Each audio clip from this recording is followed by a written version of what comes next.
భయపడేవాళ్ళం. అలాంటిది దేశ నా జీవితంలో నా మీద ఎవరు కేసులు పెట్టలేదు, కానీ ఈ 5 ఏళ్లలో 17 కేసులు పెట్టారు. నా 17 ఇంకా కూడా ఉన్నాయి, కొన్ని 17 కేసులు పెట్టారు. ఇంకొక పక్క ఒక కేసు అయితే నా మీద తెలంగాణ సమైక్య ఆంధ్రప్రదేశ్ ఉన్నప్పుడు బాబ్లీ విషయంలో మేము పోయినప్పుడు ఒక కేసు పెట్టారు తప్ప, అది కూడా పబ్లిక్ కోసం పోయినప్పుడు ఎక్కడ నాకు చిన్నప్పటి నుంచి కేసులు లేవు. కానీ వీళ్ళు వస్తానే 17 కేసులు పెట్టే పరిస్థితికి, చీటికి మాటికి కేసులు పెట్టే పరిస్థితికి వచ్చారు. జెడ్ కేటగిరీ ఉంటే మా ఇంటి పైన డ్రోన్ ఎగరేస్తారు. ఎల్జీ పాలిమర్ గ్యాస్ లీకేజ్ పోవాలంటే విశాఖపట్నాన్ని తిరిగి పంపిస్తారు. చలో ఆత్మకూరు పోవాలంటే ఇంటికి గేటుకు తాళ్లు కట్టి నిర్బంధిస్తారు. ఎక్కడా నన్ను కదలనీయకుండా చేశారు. ఇకపోతే పవన్ కళ్యాణ్ గారు, ఆయన మీద 7 కేసులు పెట్టారు. రాజకీయ కార్యకలాపాలు పరిమితం చేసి వెంటనే అవన్నీ కూడా ఏం చేయకుండా చేసి వెంటనే విశాఖపట్నం నుంచి వెళ్ళిపోమని నోటీస్ ఇచ్చి మరీ పంపించారు. బలవంతంగా హోటల్ నుంచి వెకేట్ చేసి బయట వెళ్లే వరకు వెంటాడారు. వైసీపీ నేతలు వాళ్ళ యొక్క మాటలు చూసే దేశ ఇది ఒక ఫోటో. ఆయన కోపం వచ్చి ఏదైతే నన్ను అరెస్ట్ చేసే మునుపు నేరుగా వస్తా ఉంటే వీళ్ళు అడ్డం పడితే రోడ్డు మీదనే పడుకొని నిరసన తెలియజేసే పరిస్థితికి వచ్చామంటే ప్రజాస్వామ్యంలో ఎంత దారుణంగా ఉందో మనం అర్థం చేసుకోవాల్సిన అవసరం ఉంది. ఇవన్నీ అధ్యక్ష ఆ తాళ్ళుగడ్డ అన్నీ మీకు చూపించాం. నెక్స్ట్, ప్రతిపక్ష రాజకీయ పార్టీలు అణచివేసేదానికి మీరు చూస్తే ఇక్కడి నుంచి బోండా ఉమా గారు ఉన్నారు. ఇంకో పక్క ఆనాటి ఎమ్మెల్సీ బుద్ధా వెంకన్న మాచర్లకు వెళ్ళారు. కిషోర్ అని ఒక అడ్వకేట్. అక్కడ ఎలక్షన్ జరుగుతున్నాయి. నామినేషన్ సక్రమంగా వేయించడం కోసం వెళ్తే వీళ్ళ మీద దాడి చేసి కడాన వాళ్ళు ఎవ్వరూ సెక్యూరిటీ ఇవ్వకపోతే ఎక్కడో ప్రకాశం జిల్లా అవన్నీ తిరిగి తప్పించుకొని ఫైనల్గా విజయవాడకు వచ్చే పరిస్థితి తీసుకొచ్చారు. ఇంకొక పక్కన మీరు చూసే దిశ లోకేష్ జనరల్ సెక్రటరీగా ఆయన పాదయాత్ర చేస్తే యువగళం ముందు పోతే మైక్ ఇవ్వకుండా, కనీసం బెంచ్ కూడా ఇవ్వకుండా, కూర్చోనియకుండా వెంటాడే పరిస్థితికి వచ్చారు. రాజమండ్రిలో గోదావరి వంతెన మూసేశారు. ఇది కొత్త విధానాలకు శ్రీకారం చుట్టారు. ఇష్టానుసారంగా చేసే పరిస్థితికి వచ్చారు. ఇక్కడ Disha JC Prabhakar Reddy highest number of cases 43 అంటున్నారు, ఇప్పుడు 66 అంటున్నారు. అవన్నీ కూడా దగ్గర చాలా కేసులు పెట్టే పరిస్థితికి వచ్చారు. పల్లా శ్రీనివాసరావు ఆస్తిని మీరు చూస్తే నిర్మాణంలో ఉన్న భవనాన్ని జీవీఎంసీ కూల్చేసే పరిస్థితికి వచ్చారు. అవన్నీ అట్రాసిటీ చేశారు కాబట్టి మన ఎలక్షన్లో హైయెస్ట్ మెజారిటీ స్టేట్లో వచ్చిందంటే పల్లా శ్రీనివాస్కి వచ్చే పరిస్థితి వచ్చింది. అంత మునుపు మన పవన్ కళ్యాణ్ గారు కూడా అక్కడ పోటీ చేశారు కాబట్టి అది కూడా ఆయనకు ఉపయోగపడింది. ఇద్దరు మెజారిటీ, బ్రహ్మాండమైన మెజారిటీ వచ్చే పరిస్థితి వచ్చింది. శ్రీమతి ఆదిరెడ్డి భవాని కుటుంబం చిట్ ఫండ్ వ్యాపారం, ఆ వ్యాపారాన్ని దెబ్బతీయడానికి వాళ్ళ మామైనటువంటి అప్పారావుని మన ఎమ్మెల్యే రాజమండ్రి వీళ్ళని అరెస్ట్ చేసే పరిస్థితికి వచ్చారు. జైల్లో పెట్టే పరిస్థితికి వచ్చారు. పత్తిపాటి పుల్లారావు ఎన్నికల్లో అడ్డంకులు సృష్టించడం కోసం ల్యాండ్ పోలింగ్ కింద ఒక ఇది ఉంటుంది, దాని పని చేసి కొడుకును అరెస్ట్ చేసే పరిస్థితికి వచ్చారు. ఇంకొక పక్కన పులివెందల్లో ప్రతిపక్ష నాయకుడి పైన, ఈరోజు ప్రతిపక్ష నాయకుడు కూడా కాదు, ఆనాటి ముఖ్యమంత్రి పైన పోటీ చేసిన అభ్యర్థి రవీంద్రనాథ్ రెడ్డి కేసు పెట్టి జైల్లో పెట్టారు.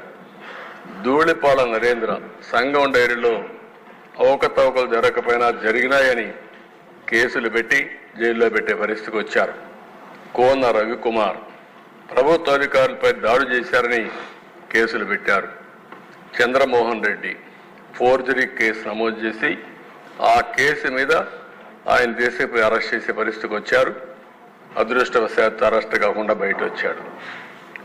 గౌతు శిరీష, పంచమర్తి అనురాధ, శ్రీమతి భవానీ, ఆదిరెడ్డి భవానీ సోషల్ మీడియాలో ఎన్ని అసభ్యకర ఇది పెట్టాలని అన్ని పెట్టారు. కానీ ఎన్నిసార్లు చెప్పినా యాక్షన్ కూడా తీసుకోలేని పరిస్థితి. నెక్స్ట్, అధ్యక్ష ఎంత దారుణంగా చేశారంటే, ఇక్కడే స్పీకర్గా పనిచేసినటువంటి కోడెళ్ల శివప్రసాదరావు అందరూ కూడా ఆయన్ని పల్నాడు పులిగా పిలిచేవారు, అందరికంటే ధైర్యస్తుడిగా పిలిచేవాళ్ళు. అలాంటి వ్యక్తి మీద 18 కేసులు పెట్టారు. నేను అడుగుతున్నా, ఏదో ఫర్నిచర్ని ఆయన మిస్యూజ్ చేశాడని ఆ ఫర్నిచర్ తిరిగి ఇవ్వలేదని కేసు.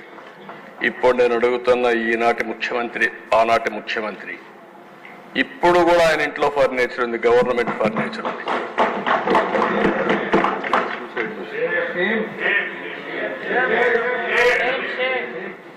అంటే కనీస సాంప్రదాయం వెంటాడి కేసులు పెట్టి కడాన నేను ఇంకా బ్రతకలేని ఈ అవమానంతో ఆత్మహత్య చేసుకున్నాడు కోడెళ్ల శివప్రసాదరావు. ఇది ఈ నాగరిక ప్రపంచం. నేను చాలాసార్లు ఇక్కడ మంత్రులుగా ఉన్నాం, నేను కూడా ఎప్పటి నుంచో చూశాను. ఫర్నిచర్ అనేది చాలా చిన్న విషయం.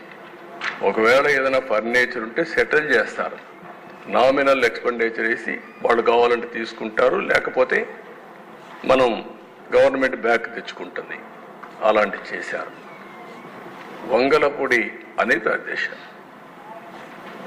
పులివెందల్లో అక్కడ ఒక మహిళని రేప్ చేసి ప్రొటెస్ట్ చేయడానికి పోతే ఆ అమ్మాయి పైన ఎస్సీ ఎస్టీ అట్రాసిటీ యాక్ట్ పెడతారు. ఎస్సీ పైన ఎస్సీ ఎస్టీ అట్రాసిటీ యాక్ట్ పెట్టే ప్రభుత్వం ఇది.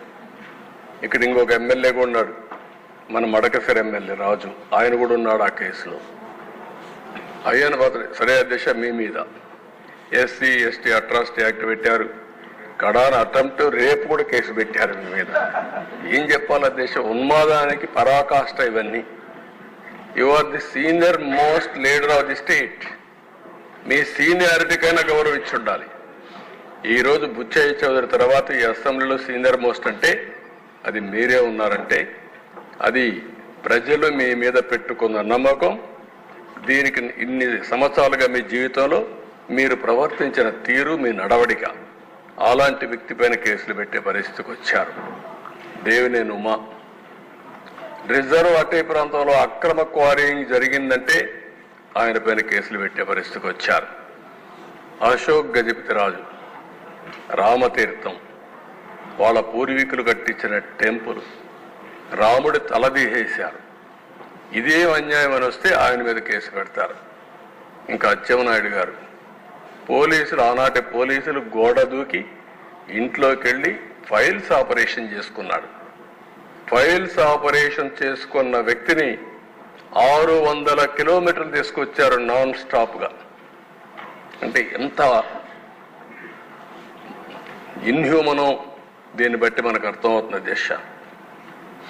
పొంగూరు నారాయణ, ఆయనకి ఏం సంబంధం లేదు, ఆ కాలేజీ కూడా సంబంధం లేదు, ఆయనే ఫౌండర్ ఉండొచ్చు, ఇప్పుడు పెట్టాడు.